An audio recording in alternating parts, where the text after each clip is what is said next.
ఆ విషయం నేను చెప్పట్లా, లేకపోతే మా పార్టీయో లేకపోతే మాకు అనుకూలంగా ఎవరైనా ఉంటే వాళ్ళేం చెప్పట్లా. ఈరోజు స్వయాన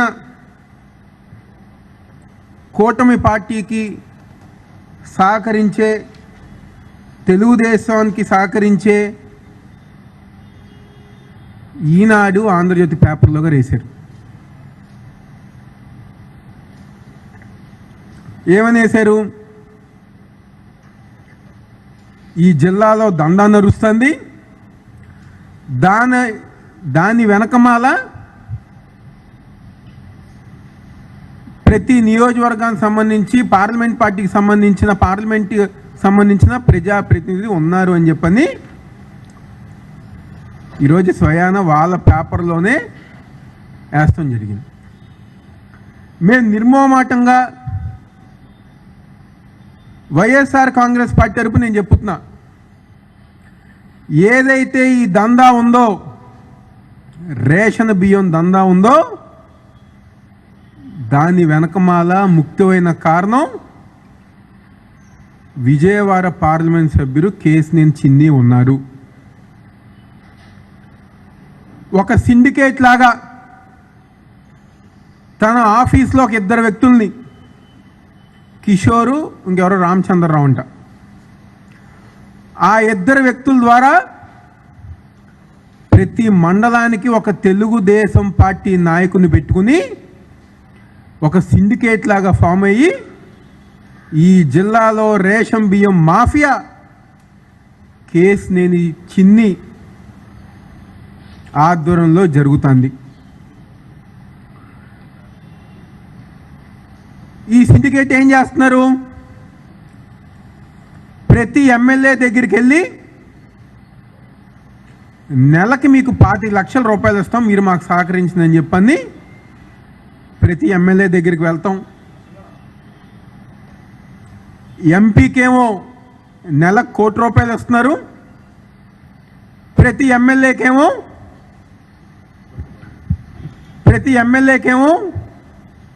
నెలకి 25 లక్షల రూపాయలు ఇస్తున్నారు. ఇందులో ఒక ఇద్దరు ఎమ్మెల్యేలు తప్పితే కూటమి ప్రభుత్వంలో మిత్రపక్షంగా ఉన్న మన పార్లమెంటుకి నగరంలో ఒక ఎమ్మెల్యే ఈ సిండికేట్ వెళ్తే గెట్అవుట్, మీరు నా దగ్గర రామాకన్ అని చెప్పని అన్నారు. రూరల్ ప్రాంతానికి సంబంధించిన ఒక దళిత ఎమ్మెల్యే ఎవరైతే ఎంపీతో గొడవ పడుతున్నారో అతనికి మేము ఇవ్వకూడదని చెప్పని వాళ్ళిద్దరికి తప్పితే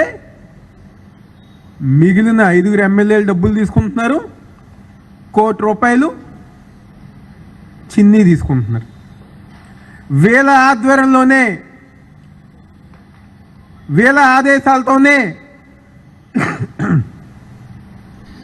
ఈ జిల్లాలో రేషన్ బియ్యం మాఫియా రెచ్చిపోతాందని చెప్పి నేను అందరూ చెప్తున్నా. గతంలో ఎన్నడూ లేని విధంగా, ఎందుకంటే ఉమ్మడిగా ఉన్న కృష్ణా జిల్లాలో కానివ్వండి, లేకపోతే కొత్తగా ఏర్పడిన ఎన్టీఆర్ జిల్లాలో కానివ్వండి, ఒక ఎంపీ లేకపోతే ఎమ్మెల్యేలు పేదలకు సంబంధించిన బియ్యం మెరుగర డబ్బులు సంపాదించిన నీచంగా దిగజారిపోయారంటే అది ఈ ప్రభుత్వంలోనే దిగజారిపోయారు. మా కర్మ, మా ప్రజల కర్మ ఇలాంటి ఒక ఎంపీని గెలిపించినందుకు ఈరోజు విజయవాడ పార్లమెంట్లో ఉన్న ప్రజానికం ప్రతి ఒక్కరిగారో బాధపడుతున్నారు. ఇసుక, మట్టి, ఫ్లై యాష్ కానివ్వండి, రేషన్ బియ్యం కానివ్వండి, పంచాయతీలు కానివ్వండి, డబ్బులు వసూలు చేస్తాం కానివ్వండి, ఏమైనా ఈవెంట్లు పెడితే వ్యాపారవేత్తలకు ఫోన్ చేసి నువ్వు ఇంత కట్టాల్సిందని చెప్పిన బెదిరింపులు కానివ్వండి, ఇలాంటి సంస్కృతి ఈ వ్యక్తి ఎంపీ అయిన తర్వాతే మా నగరంలో, మా జిల్లాలో వస్తాం జరిగింది. విజయవాడ పార్లమెంట్కి ఎంతో గొప్ప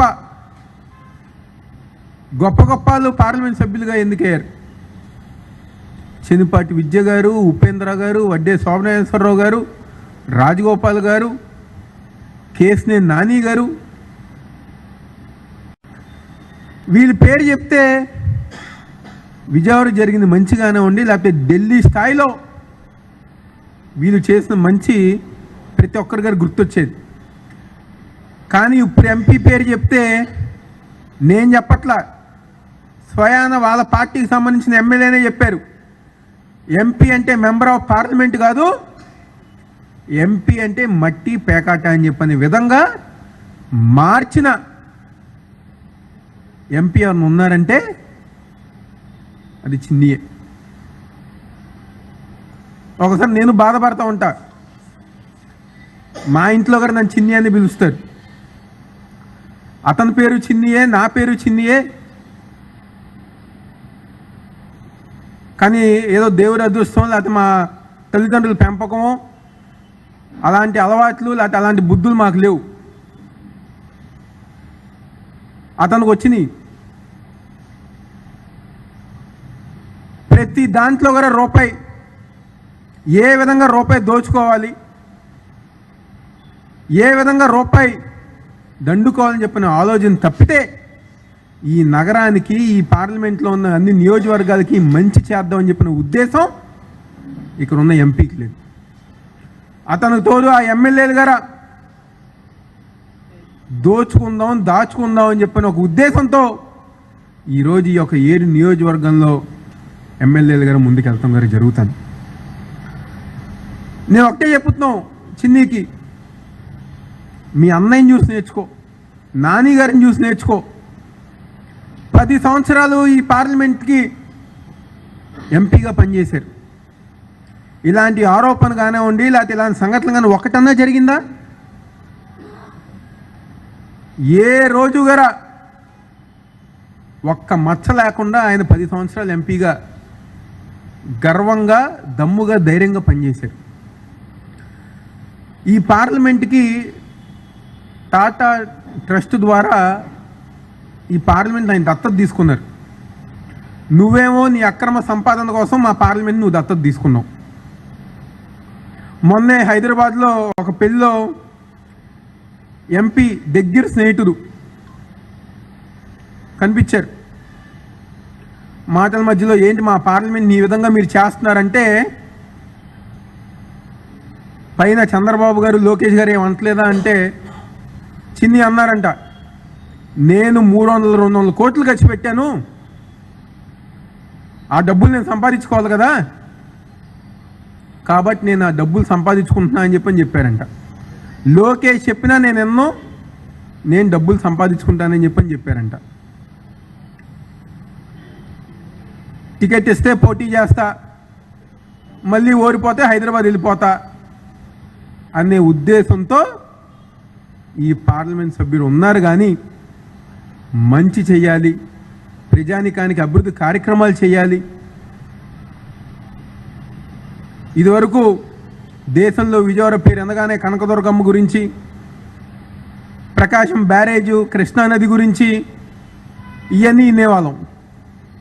ఈరోజు ఢిల్లీలో విజయవాడ గురించి అంటే మట్టి, పేకాట, ఇసుక, ఫ్లై యాషు, ఎలా డబ్బులు సంపాదించుకుందాం, ఎలా స్కాములు చేద్దాం, ఎలా దేవాదాయ భూములు దోచుకుందాం అనే ఆలోచన తప్ప ఆ పేరు మా విజయవాడ నగరానికి వస్తాం చాలా బాధాకరంగా ఈరోజు మా అందరి గారు ఉంది.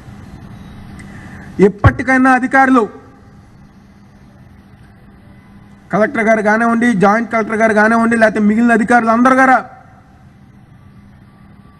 కళ్ళు తెరిచి ఏదైతే జరుగుతున్న దందా ఉందో వెంటనే ఆపాలని చెప్పని మీ అందరం గారు కోరుకుంటున్నాం. అధికారుల్లాగా పనిచేసి తెలుగుదేశం పార్టీ నాయకులుగానో, లేకపోతే తెలుగుదేశం పార్టీ కండువా కప్పుకున్న నాయకులుగా కాకుండా అధికారులుగా పనిచేసి ఈ రేషన్ మాఫియాని అరికట్టాలని చెప్పని ఈరోజు వైఎస్ఆర్ కాంగ్రెస్ పార్టీ వరకు మేము డిమాండ్ చేస్తాం. 5 సంవత్సరాలు మేము పరిపాలించాం. ఎప్పుడన్నా మా మీద ఎలాంటి ఆరోపణ వచ్చిందా? మా పార్టీ నాయకుల మీద ఎలాంటి ఆరోపణ వచ్చిందా? 2 సంవత్సరాల మీ ప్రభుత్వంలో, మీ పరిపాలనలో మీ నాయకులు దోచుకునే విధానంగానే ఉండే. దౌర్జన్యాలు కానివ్వండి, రౌడీయిజం కానివ్వండి, ఇళ్ళల మీద పెట్రోల్ బాంబులు, యాసిడ్ దాడులు చేసే విధానం కానివ్వండి, ఇలాంటి సంస్కృతి ఎప్పుడైనా ఉందా విజయవాడకి అని చెప్పని ఈరోజు ఆ కూటమిలో ఉన్న నాయకుల్ని ప్రశ్నిస్తూ చంద్రబాబు గారు, లోకేష్ గారు వెంటనే దీని మీద యాక్షన్ తీసుకోవాలి. వెంటనే ఎవరైతే వెనకమాల ఉన్న మీ ఎంపీ ఉంటారో, మీ ఎమ్మెల్యేలు ఎవరైతే నెల నెల వసూలు చేస్తున్నారో వాళ్ళకు బుద్ధి వచ్చే విధంగా వార్నింగ్ ఇవ్వండి, వాళ్ళని అరికట్టాలని చెప్పని ఈ సందర్భంగా వాళ్ళని చెప్తూ, అధికారులు గారా పేద ప్రజల కోసం పనిచేసి ఆ పేదలకు సంబంధించిన బియ్యాన్ని కాపాడాలని చెప్పని చెప్తూ సెలవు తీసుకుంటున్నాను.